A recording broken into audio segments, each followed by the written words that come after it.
Targ, our friends. Hey everybody, it's Jason Blaha here, and once again it's time for another work mode workout, and today was max effort lower day. Quick reminder for those of you who watch these videos, click like down below.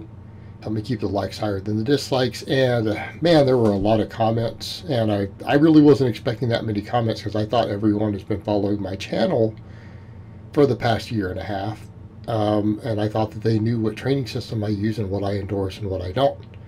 And it also goes to show you guys how selective people are when they listen to what you say. Right? You can give a whole detailed explanation as to why you don't like X, Y combined with Z, and then they think that you hate X and that you're against X and you're being hypocritical when they didn't listen to anything that you said, because then they just associate a small part of your statement. But let's get over to the squatting. 105 pounds of chains, at least 12 of it doesn't touch the floor, for those curious about what's at the bottom. Pretty challenging today. I got better bar speed on the heavier one than this, but I felt like it was about all I could do.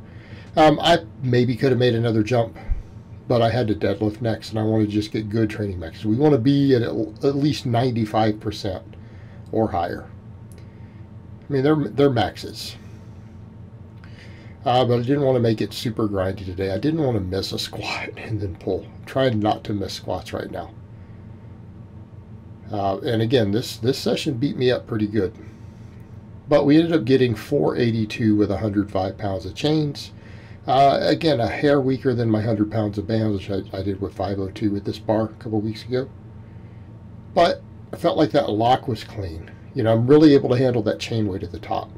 But again, need more power coming up. Still, overall happy with the fact that I'm grinding through fast against all that accommodation at the lockout. Means my upper back is getting stronger. Then we did below the knee rack pulls off my number 5 pin. Notice this is at my sticking point, as Westside calls a mini max. Now, a lot of people seem to be bothered by this, and it's like there's no contradiction at all. There's zero. Because again, people have this assumption that I'm against all rack pulls, when I very, very clearly said specific instances rack pulls have places. Below the knee is not the same thing. Okay, the above the knee with straps pulling double your deadlift. Is this double my deadlift? Okay, you guys have seen me deadlift over 600. When you see me do a 1,300 pound rack pull for 2 inches with straps on and destroy my equipment, then we can talk. This is less than I can deadlift, intentionally so. Now, you guys notice even on this one, right? That's like 515. I missed it at first. I couldn't pull it off the pins. I had to get tighter, re-dig in, and then we went for my heaviest one, and this one was hard. It's only 565. People are like, you can deadlift like 60 pounds or more than this. Well, we'll count only the stiff bar. Who knows what I do on a deadlift bar? It's like, yep. And notice I couldn't break it off the pins on the first one. This is at my sticking point, or as they call it at Westside, the mini max, and doing rack pulls off of pins to where you have no flex in the bar. Okay? At your various sticking points is something that is done routinely as max effort work. I'm running their system, so people have to understand anything that you think I'm not going to do, but if you see it promoted at Westside specifically, there's a chance I am going to do it at some point. Why? Because I'm honest with you guys. When I tell you what training system I use, I'm not making it up. I'm not lying. I'm being honest with you. Okay? Right?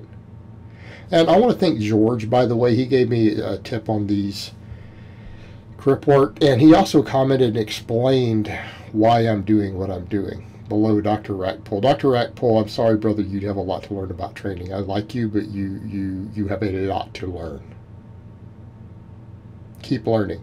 Keep reading. Keep training.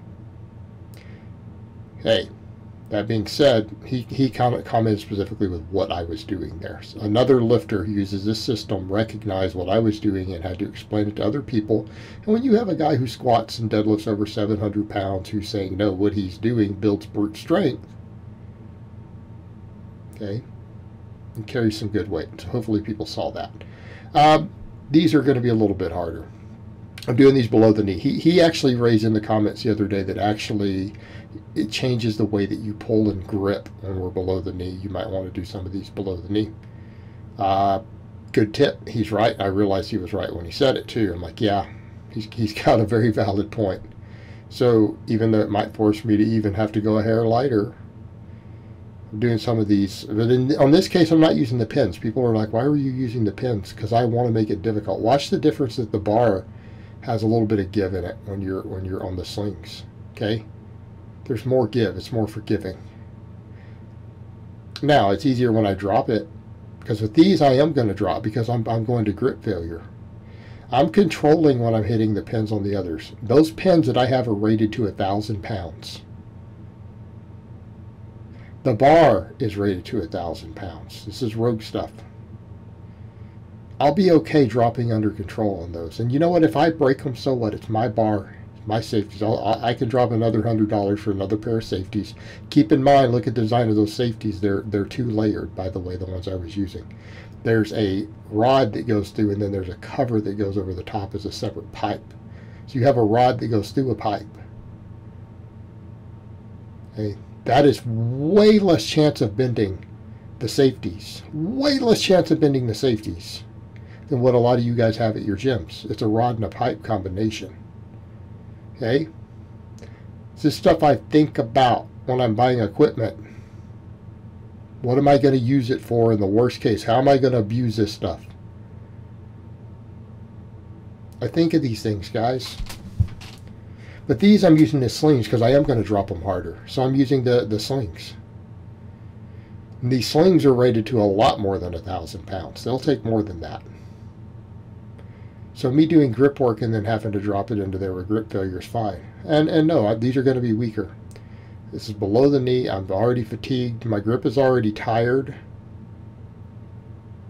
Grip is already tired from that rack pull. I've got to toughen my hands up a lot. Okay, I've got to toughen my hands up a lot more. I'm about to have a deadlift bar. I better have my hands ready. Better have my grip ready. There's going to be a lot of grip work, and it's going to be a lot of barbell grip work. Barbell, barbell, barbell. In addition, I've started adding in farmer's walks again, which I have to be careful with how I do them so it doesn't tear my hands up. It took me a bit to get these straps set up where I wanted them. But, again, good mornings. Sets of 10. I'm trying to get this 10 rep max up. Alright, these were 365 for 3 sets of 10, and they were hard. Like, these were limit sets. Goal, 405. I need to get 405 for sets of 10. But I'll take it. And we're right about the range of motion I think I want to use for maxes. So I have those slings set up. I can fling them up and come back and put those slings in anytime I want for my sling supported good mornings, which I need to be doing. I will do some maxes off of them from a dead stop too. Since we're doing 2 lower body maxes every week, I can work in good mornings. And I think I may count them as that if I do the eccentric rep, we'll count it as a squat slot. And if I do it off the slings from a dead stop, we'll count it as a deadlift in a deadlift slot. And give me some variation in there. Give me some variation. Plus, I've got a better safety squat bar coming, so I can keep working that upper back, because that upper back's got to have the work. I know that that's going to hold me back on things like my squatting. Because the squatting is getting better. Okay, squatting is getting better.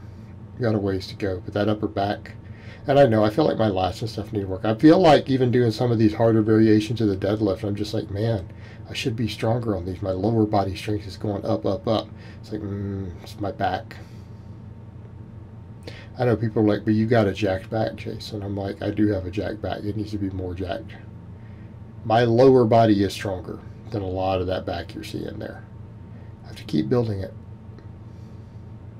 It's going to be a lot that goes into that, including more of the safety bar work coming up.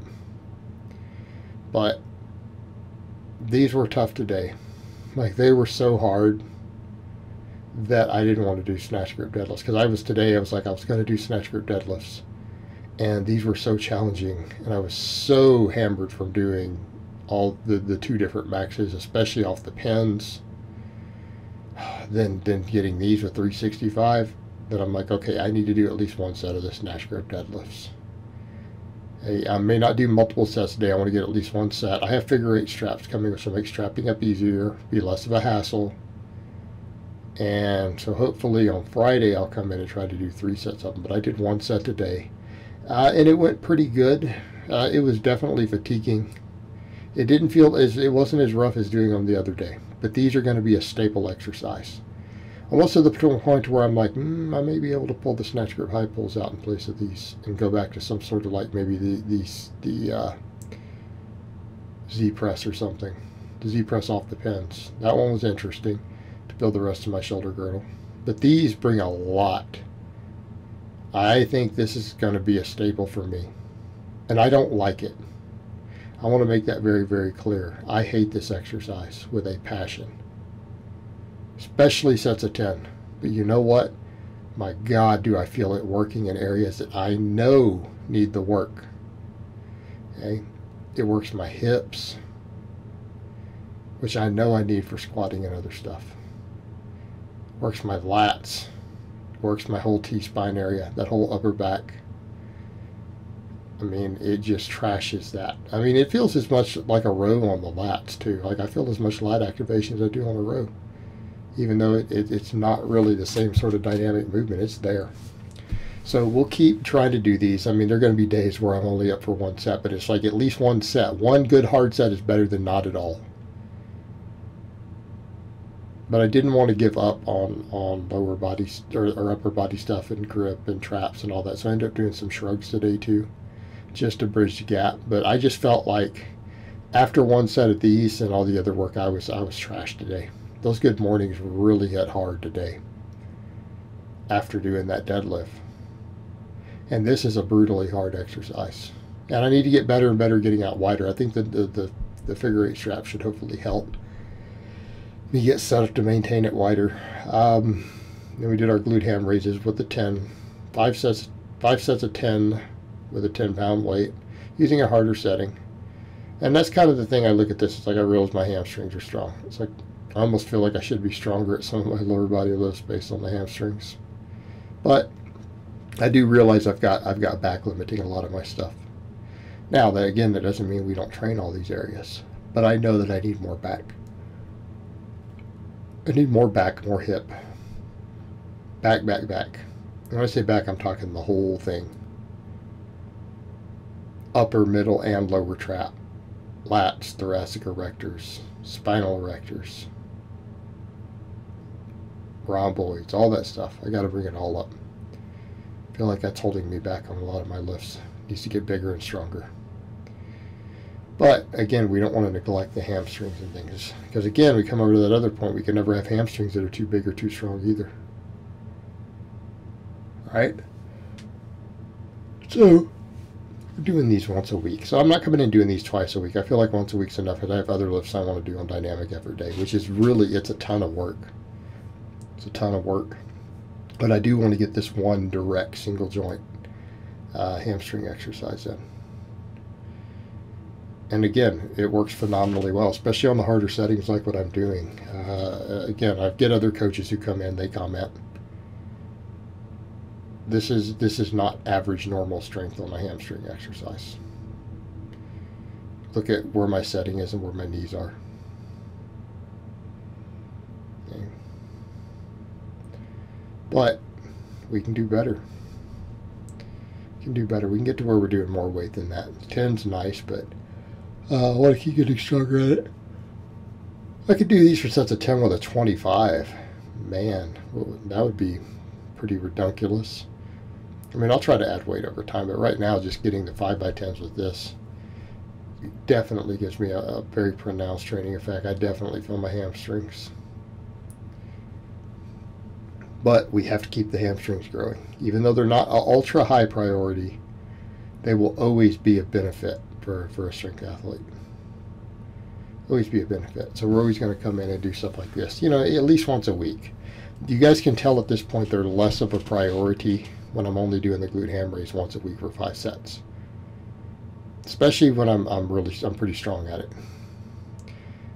So they're still being trained, we still want development, but they're taking a less priority than like my upper back, my triceps, stuff like that. When people wonder about quads, I'm doing a ton of sled dragging. Doing all that sled dragging. So my quads are getting a lot of stimulation. In fact, my quads tend to hurt a lot. I think the glute bridges really hammer them hard too in a different way. But these were challenging. I mean, the first set was easy. Like, I felt like I left 3 reps in reserve on the first set. On the last set, I was kind of like, I wonder if I can get 11 or 12. But no, the 10th rep on the last set was grindy. So we're still kind of at a limit with this weight for 10s for 5 full sets. If I was doing less sets, maybe I could get more reps. Maybe I could have more weight. Because the first set doesn't feel hard. But the second, third set, they'll start to get hard. And that last set, like that 10th rep is tough. I can barely get it. So it's pretty much all I have. But again, kind of back to the point. Hopefully people understand what's going on with the rack pull thing. That's the frustrating thing, is that when you put out information and you put out as much stuff as I do, and when you make your stance very, very clear on something, people misconstrue what you say. Like they fully don't understand the complexities of what I've said about the above the knee rack pull. Okay, they don't understand the complexities of it. They don't understand that I'm not against the entire idea of rack pulling. I'm against that specific use, and it got really popular on YouTube, and it was bad. It was a really, really bad thing, and every expert was against it. Okay, it needed to be said. You also don't see me doing rep work, even when I'm doing the below the knee one. If you guys notice, that's being done for maxes. It's not something I'm trying to use to build muscle. Perspective, people. It's a very specific exercise. You know, we did shrugs. The first set was a little too easy for 10, so I threw another 20 pounds on. So why shrugs? More trap, more grip work. More grip work with the barbell. Grip, grip, grip, grip, grip. We need tons of grip. Sorry, I keep yawning. I'm sleepy. I just need a nap. One of those days. But again, I need more traps, and I need the entire trap to grow. Granted, we could argue that shrugs don't work the entire trap very well, and that's true. Really only the upper trap. They don't work the middle and lower that much, but it all contributes. I need more trap. We need the grip training. Easy grip training I can throw in. So, I mean, it's going to be a lot of shrugs, a lot of rows. All right, all those things. But I need anything that uses a barbell, trains the grip with that nice small barbell. So again, we can get the hands tougher, we can get the deadlift strength up. I ended up, after I bumped the weight, another 20, doing 3 more sets of 10. So it's 4 sets of 10, but the first set could have been heavier. I was curious, it was 245, and then I went to 265. I think I'll try to go up to 275 soon on these and see if we can get sets of 10 and then work up. If I keep doing them, I need to work up. I need to get up to where I'm doing 315.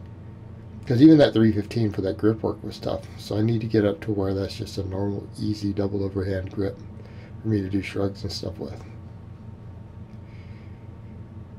Alright.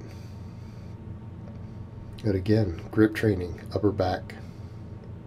Very, very high priorities as we move forward. As I continue to get a little bit leaner, recomposition, drop a small amount of body weight, and keep getting better, keep getting stronger.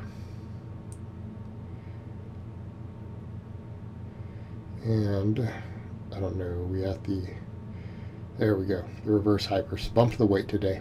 Focusing on being strict now, and finally kind of getting to my groove and finding like the best angles for this. I did 405 today, and I got like 13 reps on the final set. I went ahead and took it out to see if I can get more. And I could. So we need to keep pushing this up. I mean, I need to set a goal of something like getting to 500 for sets of 10 while keeping the swing reasonable. What I mean swing reasonable? If I can't see the plates at the bottom, and that's what I've seen Louis and those guys describe, that it's too much swing if you can see the plates.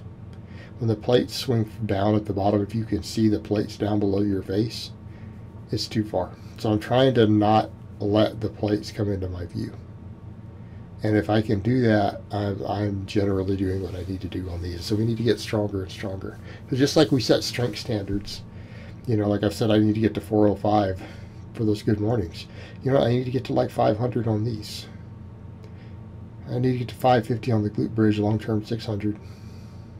you know what? I think the thing is with these, if I can get these to 500, strict like this for sets of 10, right, where we control the swing, again, I should start getting better carryover to my deadlifts and stuff. And again, building that low back. The low back is a primary mover in the deadlift, probably the most important muscle. We could argue about all the other muscles. You could argue about how much they contribute. Low back matters a lot. It is technically the primary mover. Glutes are right up there too. Spinal erectors, glutes. Not saying other things don't matter for the conventional deadlift. They do. A lot of other muscles matter. But those are your big ones. That's what's really going to determine your real overall weight limits. So again, if I can overdevelop those and overdevelop the low back, overdevelop the glutes, the muscles that really help when you get heavy too, if not getting hurt. And if we can get the grip caught up, we'll be good to go. But you guys can watch the last few sets of this. I feel like I've talked enough, I've rambled enough. So it's been a good workout. Hopefully you guys learned a lot. Hopefully people understand better what's going on with the deadlift variations. So I hope it's been informative, and I will talk to you guys next time.